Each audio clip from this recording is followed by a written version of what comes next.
And now, we talk about food. It's the Lafayette Food Junkie Show on News Talk 96.5 KPEL.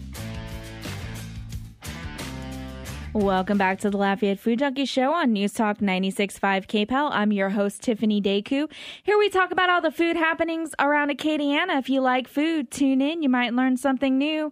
Bob is joining again. He's manning the phones. Hello. He is very tired because today was Acadian Culture Day at Vermilionville. Yep. And he reprised his role as Courrier de Bois. Yes. Did I say it right? Yes, you did. Woo, I'm getting better. Where? And you were supposed to have black powder musket demonstrations, and I made it to the first one in the nick of time. You misfired twice. Yep. You fired on the third one, and apparently that was the only one the rest of the day. Yeah. The next demo, there was 5 misfires, and I just eventually quit. And I said, that's why it's called black powder demonstration and not black powder firing. Yeah. Because it's very historically accurate that they didn't go off all the time. And you said that because it was so humid, it was affecting... Could be, yeah. I mean, so did they just the one guy in the crowd said that, did they just not have wars in the summer here? No, I'm sure they did. I mean, there's knives. That's gotta suck. Can you imagine hunting at that time period and you're you see the deer and you're hold up, I gotta get everything together with my gun, and then 15 minutes later it runs off. Well, I mean, they would often travel with the gun loaded.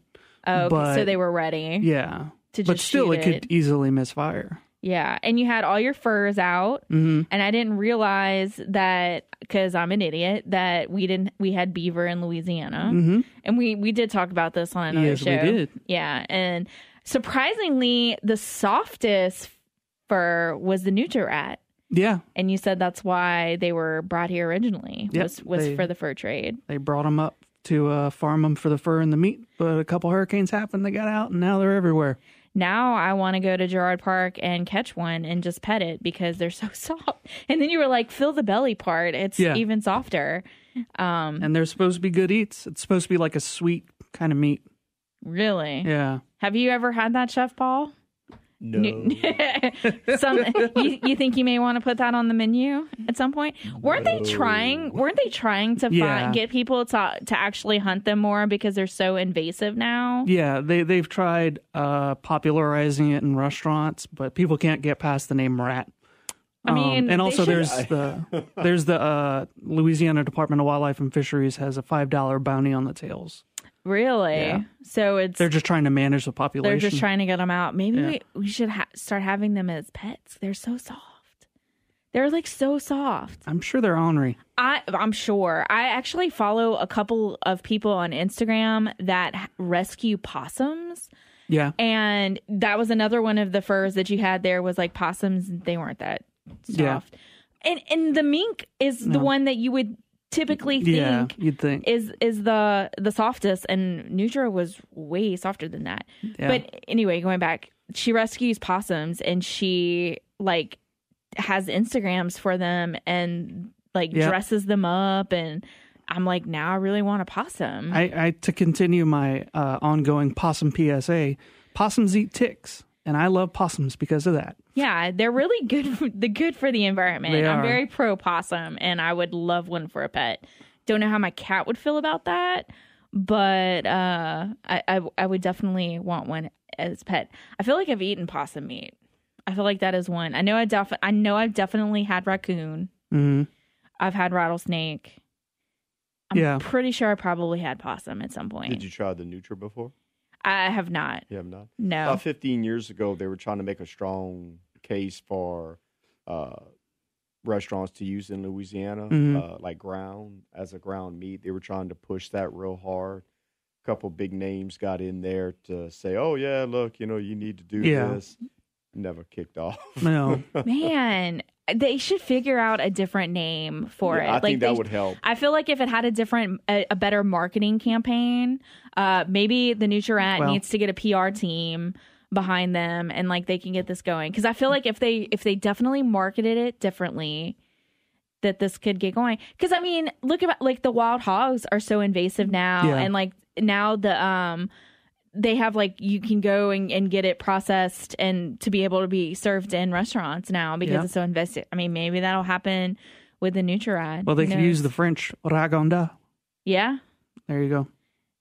But somebody would know that, and they would like say it. They'd be like, "What is ragonda?" So my uncle is a real Coria de Bois. Yeah, and he is in Texas though, and he has like a little trapper shack, but he does mostly coyotes, and I feel like he does mink, and then raccoons. And he said the raccoon meat is very popular in New York. Like a lot of people eat it there. So like the meat and stuff goes to New York, and then overseas. Like it's also very popular to eat overseas. I was not a fan of raccoon meat. I'm just gonna say it's real oily. I think I had it grilled. I feel like I've had possum too. My uncle cooks like crazy everybody stuff. thinks eating horse, but in Italy, horse is very popular. Yeah. It's actually very lean meat. I don't know how I feel about eating horse. I mean, but you can eat raccoon? No. I mean, I tried it.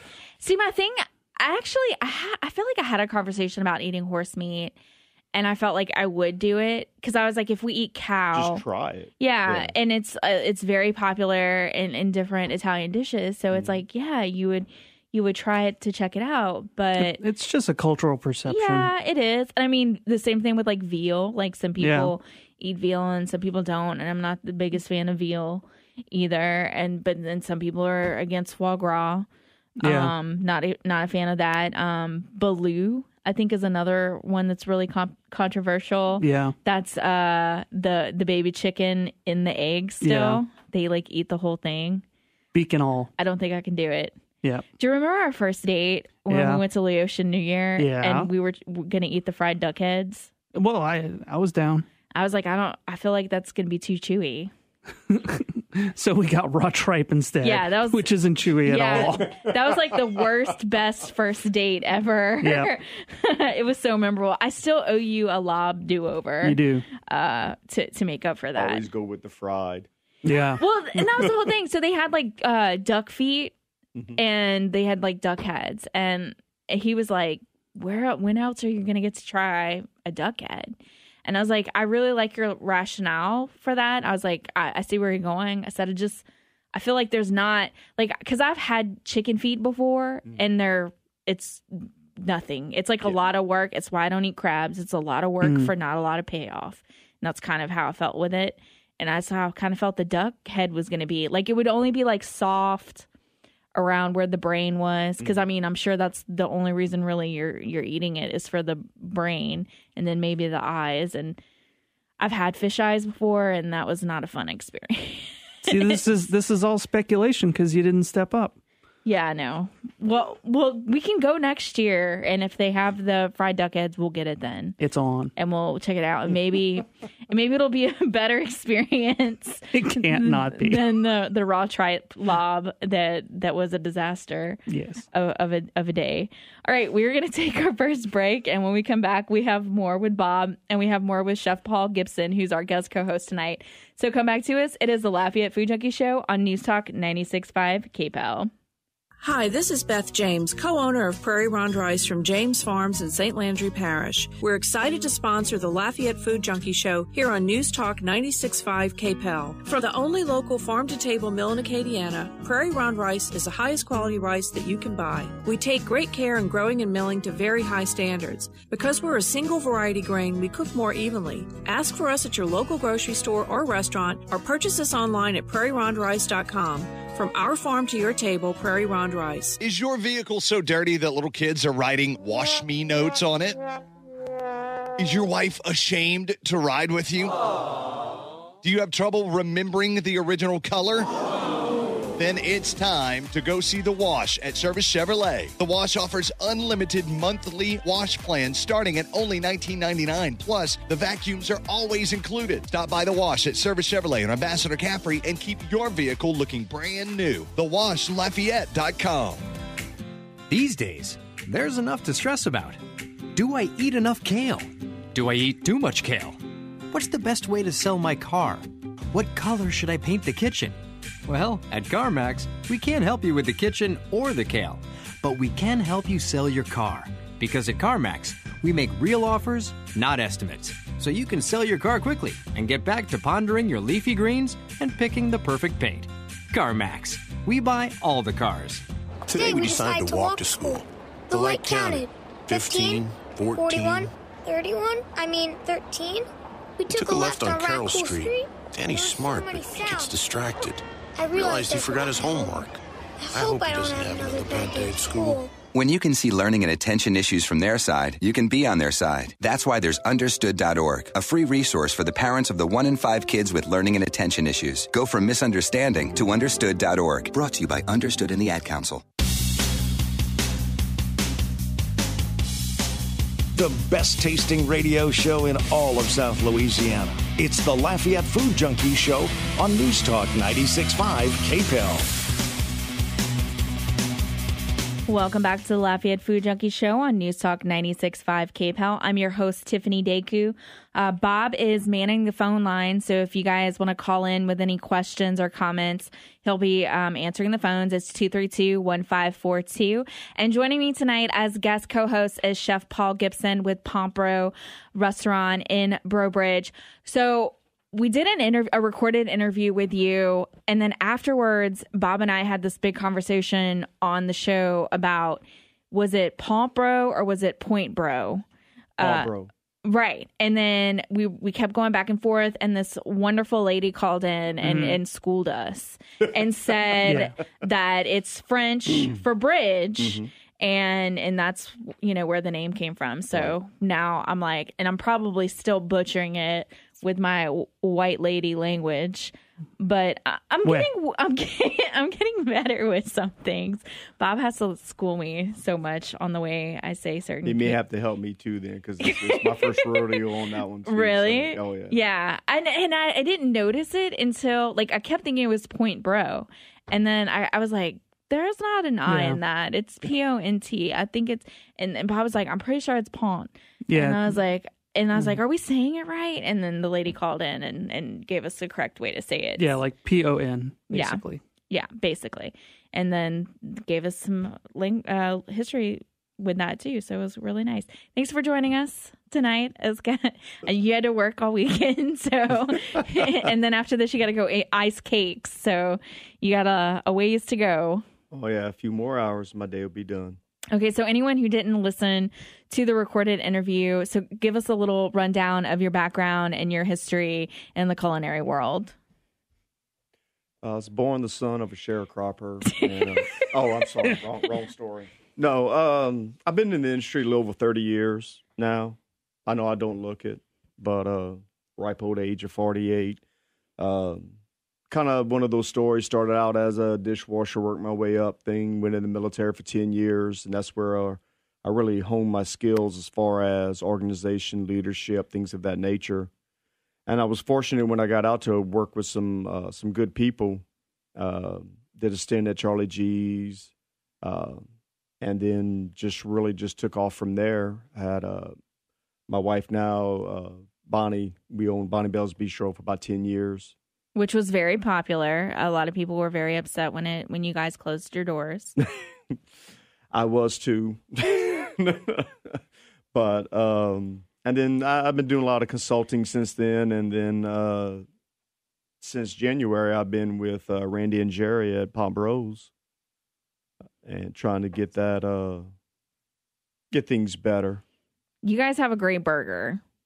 Well, thank you. We've been going on and on about how much we love the burger since we tasted it there. It's the gold standard burger now. Yeah, it is. It is new reigning champion of favorite burgers in town. You want to describe it a little bit for the audience to? It's the name of it's a bourbon steak burger. Basically, we're taking our bits and pieces from our ribeye and filet that we cut, grinding them up. No filler, just straight like that. A little bit of our seasoning all on it. On the grill with some grilled onions, grilled mushrooms, thick cut applewood smoked bacon, cheddar cheese, and let's see, I'm trying to remember everything. Oh, roasted garlic mayonnaise. Yes. Of course, the bourbon glaze. Right. And then we actually get our buns from Champagne's, which is local in that area. So it's delicious. It's like run down your hands good. Like it's a good one out there. So people need to go check it out. Do you have, can you tell us any upcoming specials that you have on the menu? No, we actually just started our new menu. We just put it out in May, and we're still rolling through that. That's taken off very well, gotten a very great response from it. Because right after that is when the competition was. Right. So I was gearing up for that, and then afterwards, it hasn't let up. So it's kind of, I've done a couple, like I did soft shell crab, and I've done a couple things here and there. But just trying to keep up right now. What's been the most popular thing so far on the menu? That's like asking me, which one of my kids is the best. Right.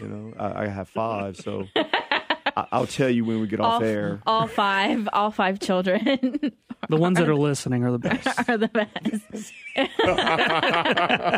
Well, speaking of children, I do want to wish my son, Dresden Gibson, he is 25 today. Nice. Yep. So, and he is in the industry, works at Pampalonas. Okay, cool. So, yeah. Went against their chef, Chris. Yeah. Yeah. So that was kind of weird. Was he there? Like was he at the competition? He wasn't, but actually his best friend helped Chris out. Giuliano was his sous that day, or helper, whichever one you want to call it. And I talked with him for a few minutes, tried to get in his head, mess with him a little bit, just, have a little fun. So speaking of the seafood competition, you came in 3rd place. 3rd place, baby. And your dish was? I did a seared speckled trout with a purple fingerling potato with tasso, beet greens cooked in bacon fat, and we did a corn mac choux sauce, and we took some of the beets and fried them and as did a garnish chip on top. Yeah, the garnish was my favorite. Yeah. I love the beet chip. The beet chip was my favorite thing, and the corn mac choux sauce. Like I love those two things. Well, actually, we called it the Mardi Gras speckled trout because the funny thing was I didn't realize it was those colors. I was just creating the dish, and my sous chef said, she goes, that's the colors of Mardi Gras. And I said, well, that's what we're going to name the dish then. And we kind of did our outfits in that. I say outfits, our chef gear. Had purple chef coats and the green and yellow aprons to match, So it came out, the whole theme, with it. We definitely stood out. Right. Yeah. So speaking of that, Ryan Traha took 1st place in that, and then he competed nationally, and he has now been crowned is it like National Seafood King? It's just like King of Seafood. It's the Great American Seafood King. Yeah, King of Seafood. Which I feel like now he should go into a do the death match with Laños, the King of Seafood at Laños. The picture. He's probably not still alive, but yes, that was a really bad joke that failed miserably. Well, I thought you were going to say go against him in cooking. Yeah. I'm just imagining Kirk and Spock when they fought to the death. Like I just want them both to wear the crowns and like have a duel. And to see who in fact is King of Seafood. Maybe you could set it in up. Cajun country. I'm pretty sure that the Laños King of Seafood from the picture in the restaurant has passed. I'm fairly certain of that. Someone has to take his place. But yeah, it's Ryan. They should just put Ryan's picture up there now. Huh? Ryan is the new King of Seafood. The official. Yeah. It's happened. So you mentioned that you were in the Army. Did you cook in the Army? Did you yes, you did the... Yeah, but when I went in, I was trying to find a career or something that if I wasn't going to do 20 years, that when I got out, that I'd be able to utilize in the outside world. And so I always loved cooking to begin with. So I said, let me go in. I'm going to do it as a cook. And the funny thing about that is I know this guy's probably not around anymore, but the recruiter acted like he was doing me a favor to get me in as a cook. And when I got in, I realized how much of a joke that was. Right. Because for almost the whole 10 years I was in, the highest percent was my field was 65% full at the highest. We were always short on wow. cooks. No. Always. I remember, so my grandfather was in the Navy. as part of, if you did something wrong, like you would have to peel potatoes. Did they do that in the Army? Well, my dad had that. Yeah. Did your dad peel a lot of potatoes? Yeah. Yeah, my grandfather did too. No, not in the. I mean, I went in '88, and they had KPs, like they'd hire KPs to do it. But when you went to the field, that's when they would come in and they would wash dishes, haul trash, do all the grunt work. Right. You know, so the cooks didn't have to do everything. So they usually had those bad soldiers for that. So I also heard, I've heard tales of this in Navy and Army, that you want to be the first in line. Like, it was always like a rush to get to the first to the line, because my grandfather said they would run out of food sometimes and you wouldn't get food if you were at the end of the line, or they would run out and like it would almost be like raw at the end of the line. Again, we're talking different eras, time frames. yeah. No, but I mean, we may run out of a certain product. Yeah. But no, they made sure that, there was food serving. Because you had two lines. You had your main line, and then you had what was your short order line. Burgers, hot dogs, corn dogs, things of that nature, chili dogs, things of that nature. Okay, yeah. So this is very different because they had like peeling potatoes and like home cooked stuff. He said liver day was the worst because if you did not get there fast enough, the people at the end of the line would get raw liver, and so like he would not eat liver anytime we didn't after that. Do liver much, but we didn't fix different time frame. Whole bunch of liver. Like on the main line, you had 2 entrees, 2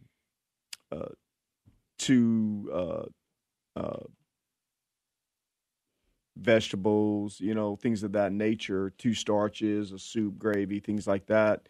But if you ran out of one early, because again, it's almost like the restaurant industry, it's a guess on how many soldiers are going to come. Right. You may think 150. Well, 200 showed up that day, so you always had a backup plan of what you would fry. Now that's the one that you usually didn't want, because usually it was a chicken patty or a veal patty.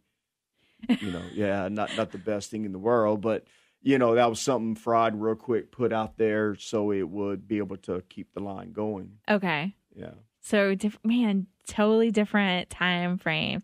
Well, I have like a friend that's my age too, and I guess maybe it was more about for him like waiting in line. Like he hated to wait in lines, and like he said, like especially for time to eat, like you had to wait in like the longest line ever to get your food. So maybe that was like his thing, but like my grandfather's, it was very much like if you were at the end, you may not have eaten. But it depends on where you're stationed at too. I mean, if you're stationed where your unit's holding 1,000 people, but you're not the only unit in that dining facility, you may have 3 or 4 units. So you got 3,000 or 4,000 people that may have to feed.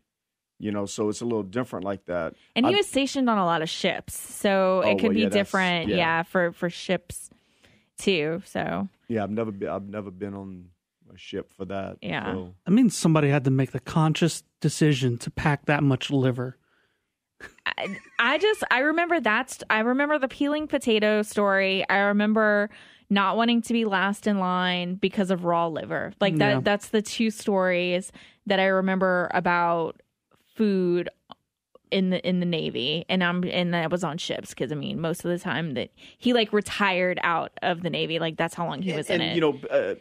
People. Well, the military as a whole got a bad rap, for food, because there's always the cheapest vendor. Got it, because you got to realize if you're feeding 500,000 troops breakfast, lunch, and dinner. If you're saving a penny per item, even a penny can add up after a while. So you really had to be careful of that. When we went to the field, though, a unit I was with in Germany, I was with these 2 guys, and we all loved to cook. That was probably the best time I had those 2 years in Germany, because we would try to outdo each other. Nice. So, and all 3 of us could cook very well. So it was a challenge. It was like, okay, today you're cooking this. All right, do what you want, And our sergeant was like, as long as y'all don't mess nothing up. And it got to the point where we get people from other units trying to come eat because they had heard how great the food was. So it was one of those things where, we were proud of it, but we set the bar high, I mean, even using, I hate to say, that type of food at the time. Because I got to order the food. I did everything. So I got to really see up close, how it was. You didn't have no name brand stuff. Right. Now it's you all gotta government brand. But now it's totally different, even now in the military, the Army, because as I was getting out in 98, they were going to more health conscious. They were going towards feeding the soldiers better. And, I know it sounds funny, but even putting chicken wings on the little short order line and all this, because that's what I was doing, because I was the NCO in charge of that. So I was like, oh, this week I want to try this, because I wanted to see too. I was like, oh, spicy chicken wings. Let's see how that does. Nice. All right, we are going to take another break, and when we come back, we have more with Chef Paul Gibson. If you want to join in on the conversation, 232-1542. We'll be right back. From Boudin to the best burgers Acadiana has to offer, it's the Lafayette Food Junkie Show on News Talk 96.5 KPEL. Welcome back to the Lafayette Food Junkie Show on News Talk 96.5 KPEL. I'm your host, Tiffiany Deku. Bob is manning the phone line, so if you guys want to call in, it's 232-1542. And Chef Paul Gibson with Pont Breaux Restaurant in Breaux Bridge is joining us tonight as guest co-host. So finishing up with the military, you were saying during the break that the people who actually made the culinary program in the Army were from Culinary Institute. So it was they're like actual chefs. Yes. High grade chefs are the ones who made the program and the recipes for you guys to use in the Army. Right. And that was back in, I think, the 30s or the 40s. Someone had came up with the organization of it, writing the recipes, the methods, the following the steps. Because even back then they did the butchering themselves. Really? Yes. Okay. Nowadays, when I was in, we didn't get steak often, but it came in frozen, 6-ounce portions, stuff like that. So fish, you didn't do fish. Again, it was the fish patties or something. Shrimp was pre-breaded back then, all spread out, So, again, back then the Army was worried about fuel. Mm-hmm. Food is fuel, fill you up and go. And then you were also saying, you couldn't really season anything. No, we weren't allowed. I mean, you had your basics, whatever was on the recipe. I just remember, salt and pepper mainly. And the joke is, if you got permission to use garlic, that was a good day. But once your NCO learned he could trust you and knew you weren't going to mess stuff up and realized you cared, they would let you do different things. I was one of the fortunate ones. Between that and the baking that I did, I became a night baker. And it got to the point where they would just say, hey, make whatever you want. So I wrote my own guide on what I wanted to do that night or whatever. Nice. That's pretty cool. I've been doing the morning show on Fridays for KPEL since about March. And the one thing that I've noticed that's very different from when we come in on Sundays is that on Fridays, everyone brings them food. And they have all kinds of that's when Don's comes in. I just maybe 3 weeks ago, I found out that Don's Specialty Meats brings them they get boudin and boudin balls and cracklins on Friday mornings, but the dog gets the first hit at it, so it goes to the dog station. So weekend before last, Bernie and I went to the dog across there, and they had it was set up in the corner, so we went and grabbed some, and then from there they come and put it out in the lobby.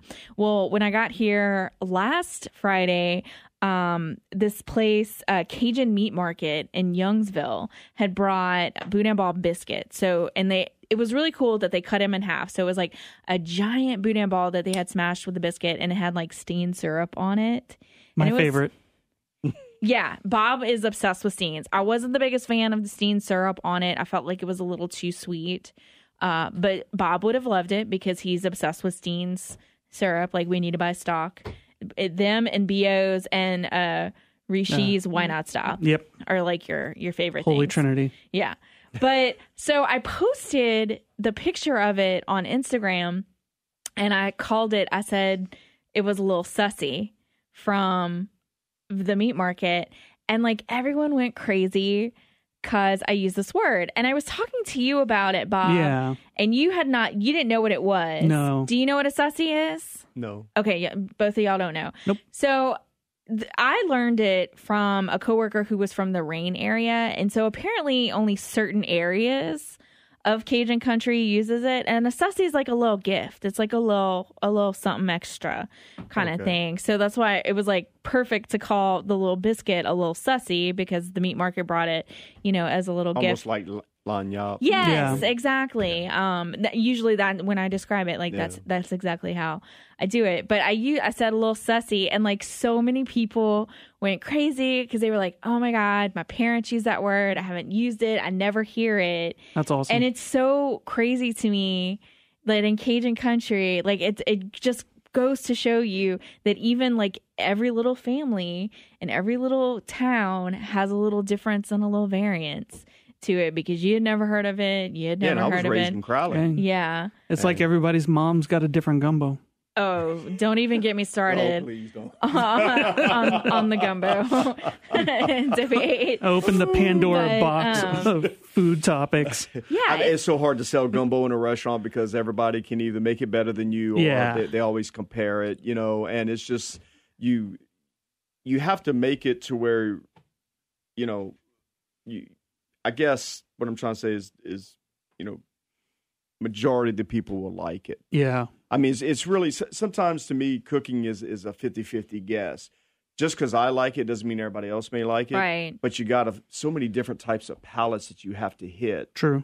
And that's the main thing for that. No lie, though, Cuisine de Maman at Vermilionville makes my favorite. Yeah. Like, not homemade gumbo, but best restaurant gumbo. And their secret is that they serve you day old. Like, so they make it, cool it down, let it sit overnight, because gumbo is always better the next day. Oh, yeah. And then they serve it that way. That's what I like to do. I try to stay ahead of it, because, think about it. Just about anything's better the next day. Yeah. As far as that's concerned with things of that nature. I was so upset I couldn't eat my gumbo today because I waited at the end. Oh, yeah. Because we hit up the buffet today. And I was so full that I couldn't. I was really disappointed because that's like my favorite thing.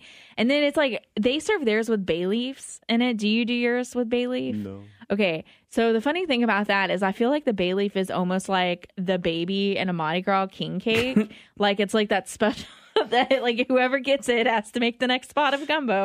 Is kind of how I feel with it. Cause like, and I feel like last time we ate there, you got it. Like I think they put bay leaves in my gumbo on purpose.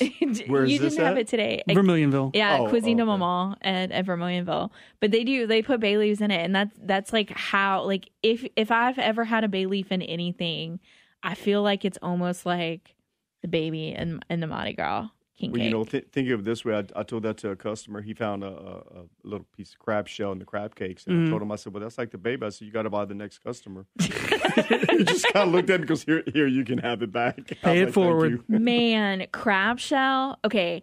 And it's like, it's a double-edged thing because it's fresh.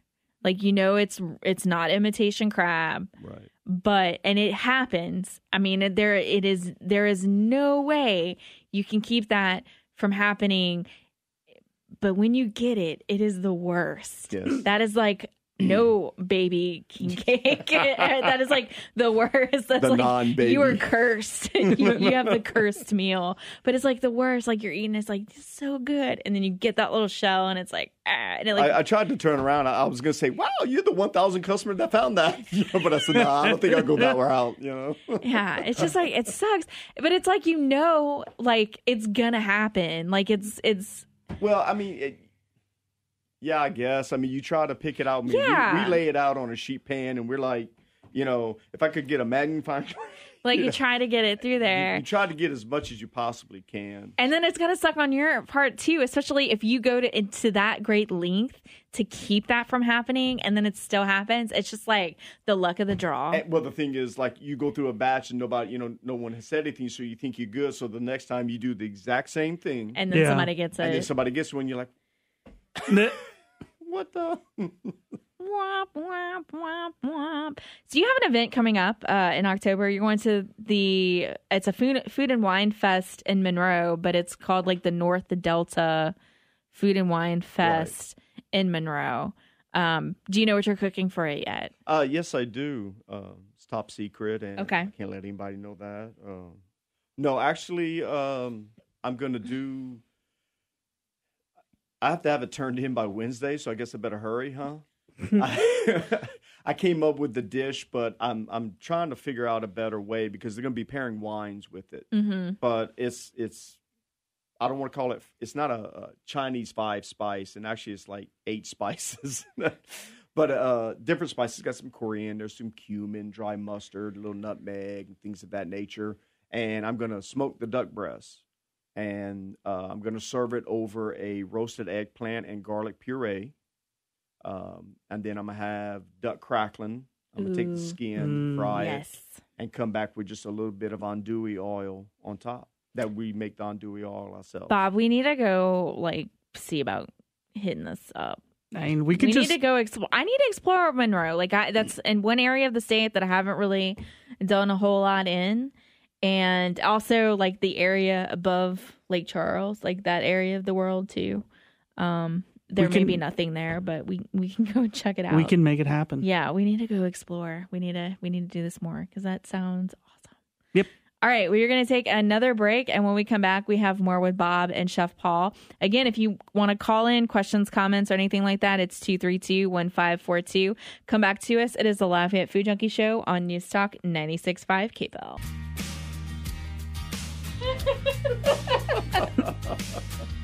Welcome back to the Lafayette Food Junkie Show on News Talk 96.5 KPEL. I'm your host, Tiffiany Deku. We're laughing at me because I just got one of my grades for grad school, and I'm just I don't understand. I'm going to give you an A. You'll give me an A. I feel like my teachers are giving me A's. Literally, there's something really psychologically wrong with me that will be cured by the time that I am licensed and seeing patients. Yes, I just want to say that disclaimer. But I feel like I'm an A student. Okay, I'm an A student, and I just need to take it and accept it. We've been talking with Bob and Chef Paul Gibson with Pont Breaux Restaurant. You want to kind of give a little bit some shout outs? Yeah, well, I want to give a special thanks to Jerry and Randy LeBlanc, the owners of Pont Breaux, for giving me the opportunity and really just letting me run with it. Been very supportive as ownership is concerned, and I mean, I just couldn't ask for better ownership. Well, other than when I was an owner. But. If you have to work for someone, they're good people to work for. They're great people to work for. Like I said, it's after about a month or so, Randy was like, "Go with it."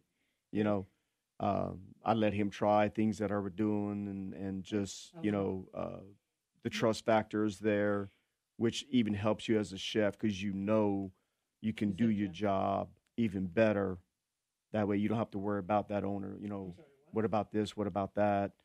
You just go in there and say, okay, well, what you doing today? Right. So, well, that's always a good feeling to have owners that are on your side and will kind of especially if you come in that a restaurant already has a menu and you want to make a lot of changes, that they're accepting and welcoming of that. And then also, to go with that the clientele is also, that was the scary thing. And they seem to be enjoying the changes. They are. Basically, what I did a lot of it was I just took what they had and enhanced it. I did totally change 14 recipes when I got there. I left a couple the way they were, just tweaked it. And then when we changed the menu, I added a couple of things on there that I'd come up with. And like I said, everybody's been receptive. It's got a lot more variety, which I think it needed. Instead of just having 40 of the same type, well, let's venture off here, let's venture off there, let's try something different. Just taking Cajun items or ingredients and just putting a little spin on it. Different, than what they're doing now. So, Bob, we got a caller. What did the caller say? That was Tim from Lafayette. Yeah. He called about gumbo. Okay. What was his comment? He said that whenever he makes a gumbo for other people, he makes it differently than what he makes for himself. Why does he do that? Well, when he makes it for himself, he makes it with a darker, thick roux. Which is what I like. Yeah. So I'm with him on that. Okay. But that's definitely not, the crowd pleaser, typically. Really? Yeah. I'm with you there. I like, especially for chicken and sausage, I like a little thicker roux on there. I do too. Yeah. Speaking of a thicker, that reminds me of Charlie G's, the Duck and Andouille that has like a darker, thicker roux. I don't know if I was a home cook though, if I would make a different gumbo for my guests. I would be like, this is it. This is what you're getting. Like this is my specialty. Well, he may know the guests too and what they what they like. And I think that's an awesome host, and you're very accommodating to your guests to do that. And the same thing in the restaurant. You want something that's going to sell. There's things that I make that I wouldn't make at my house the exact way, but I know excuse me, but I know these items will sell. And I know these are the ingredients that'll sell, so I'm going to go with what's going to sell because that's what we're in the restaurant business for. Exactly. So. Okay, I want to give a few little shout-out mentions.